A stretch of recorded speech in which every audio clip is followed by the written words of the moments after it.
Alright, welcome back to Shaving with Fuzzy. I'm Fuzzy. Hey y'all on a Saturday afternoon. So, yeah, Saturday afternoon. I was trying to grab an hour and a half or so of sleep.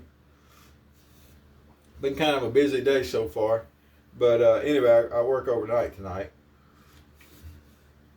And Agent 00 Devin's out of town with his roommates over there, so I went over to take care of the dog this morning. There were some hiccups along the way, but we got it done.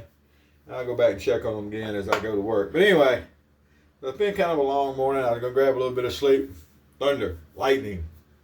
Looked like that old Bugs Bunny cartoon, kill the rabbit, kill the rabbit. But anyway, you know what I'm afoot. And thunder, lightning. Anyway, dogs running everywhere because Hash Brown does not like the weather. Lena doesn't really care. She jumped one time with one of the big claps of thunder, and she just kind of rolled back over on her back and went back to sleep. It's amazing the dogs get into the habit of sleeping when I'm sleeping. Of course, what else can they do? Can't let themselves out and go run around. So anyway, we got over a day's worth of growth. I would have worked the 2 to 10 on Friday, so I shaved Friday morning. And then it's now Saturday afternoon. So as you can see, we got a little bit to work on. But as promised, we're going to do an all Dollar Tree shave again. We do them every once in a while just because we can. We're going to use this horrible Dollar Tree nylon type thingy that they call a brush. That's being pretty generous to call it a brush. We're going to use the soap. I think last time I used a shave cream with this brush. We're going to use soap. And we're going to use their 3-piece monstrosity with one of their Chinese blades that I hope still has some life left in it. I think it does, but I hadn't shaved with this in a while. The 3-piece to me is actually a more efficient. I think the 3-piece is the better one, but we're going to use the TTO there. That's twist open. Y'all that aren't in the know for the lingo, TTO. That's something us shaving guys use. But anyway, twist open. Well, let's see what we can do with this here brush. Now, I don't expect a lot out of this brush, and generally I'm not disappointed. But we can make it shave. I've seen some of the old, the early synthetic brushes that were nylon, and they're a lot stiff and a lot like this. And I don't know what to compare it to. Now, number one, don't soak it because that would show a certain lack of mental aptitude to soak a synthetic brush. You could use the excuse, oh, I'm warming it up.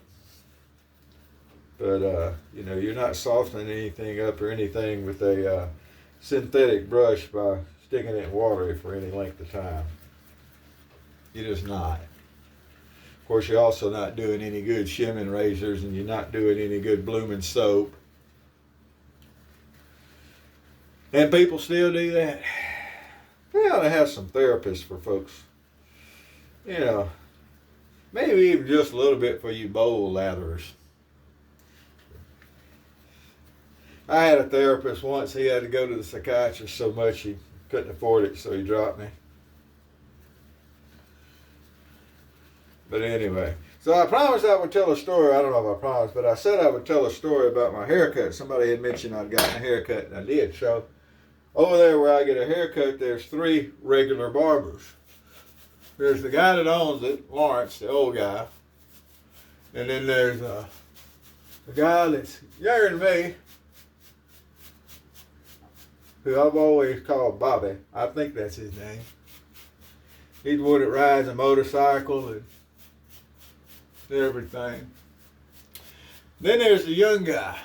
And I've used him a few times, but just very rarely it seems like do I get him. I usually always get Lawrence or Bobby. So anyway, I got the young guy the other day, and I don't even know his name. And we got to talking. Well, to kind of find out, he's from up around Memphis, Tennessee. Grew up on a farm too. And he knows a bunch of folks from around Greenville. I don't remember the whole story right off my mind, how he knew all the folks from Greenville. But maybe he had family from there. I can't really remember now, to be honest. But he was an old farm boy. It's kind of neat. He's a barber. He's a good barber. He did a good job. Of quick job. He usually gets all the younger folks. He's the tattoo and pierce type.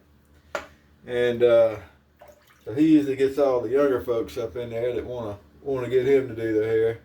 But it's just a small little world. We got talking and had a really, really nice conversation there. But I think this blade's gonna do okay. It's definitely not as smooth as the first time, but if you look right there, it's doing a fine job taking everything off. I was talking to someone the other day who had lived up there around where I live. Well, I talk to him pretty regularly. He's one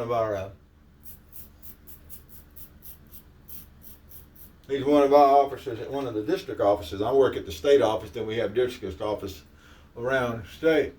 And I talk to him pretty regularly. Unless he's off for some reason, I'll talk to him this evening. But he's from up where I'm from now. He left up there 20 years before I knew anything about that place. But that's where he's from, and his family. We'll get to talking every once in a while about all them little old Mississippi Delta towns. Just a stereotypical little town you would see in a hit movie.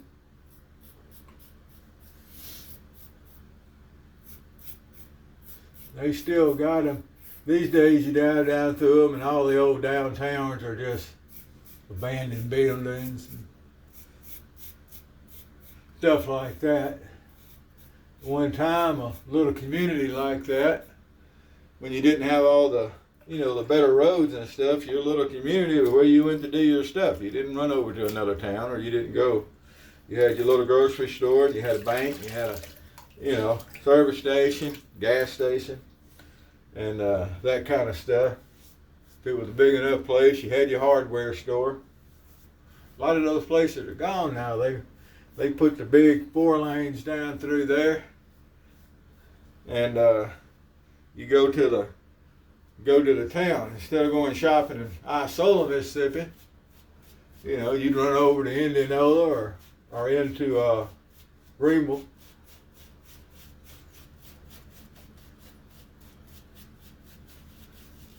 So all those little towns died out.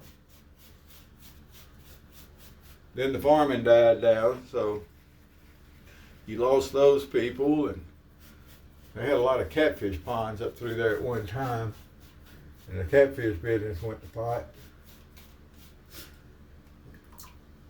They started bringing in fish from out of the country, namely tilapia, which is some really nasty fish if you didn't know it. I know a lot of people eat it. Tilapia is pretty nasty. Anyway, that's just how it was in those little small towns. They died out.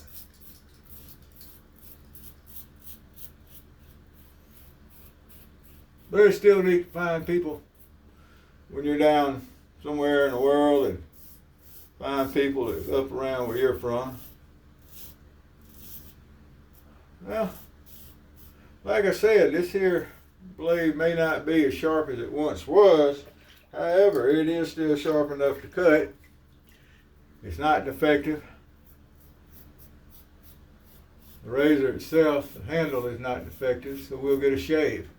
It so happens we're getting a good shave, especially on a day and a half worth of growth.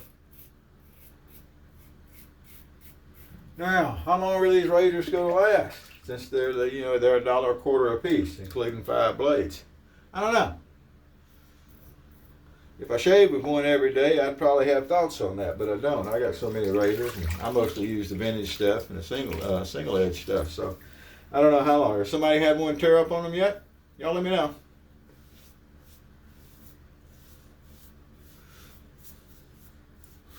Let me know if you had one tear up on you, but I haven't. I've got in rotation, in use, one of the 3-piece and one of the twist to open. Now I've got several still left in packages. I got several cakes of the soap put away and all that kind of good stuff. The witch hazel here happens to be from Dollar Tree also. So this is definitely the soap I used in the shower. The soap and the shampoo I used in the shower are from Dollar Tree. So it's pretty much a Dollar Tree maintenance day here. Get ready for work.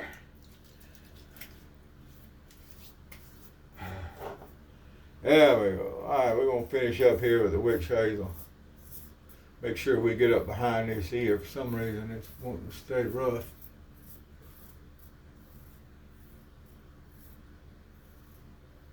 But I think we're going to do just fine. Just clean up a little bit more right around the goatee there, and I think we got it. Alright, there we go. So check that out compared to what we had to start with. I think you see we did a pretty darn good job. Pretty good darn job. But I got one little driving tip for you. Well, a couple actually. So I took the little hoopty and went over across town. Take care of Agent 007's pets over there. He and his roommate's pets. And jumped on the interstate running across. Two things I noticed. First thing is, when you're merging onto an interstate, you're under an obligation to safely merge into the interstate. I'm not under an obligation to slow down or swerve out of the way or do anything to get out of your way. Now, as a courtesy, I try to. I really do. But sometimes with traffic, it ain't possible. Number two is quit trying to get on the interstate going 15 or 20 miles slower than the traffic that's already there. It's an acceleration lane. Use it for an acceleration lane.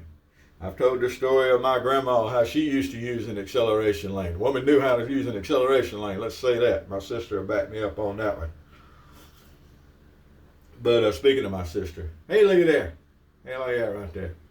But anyway,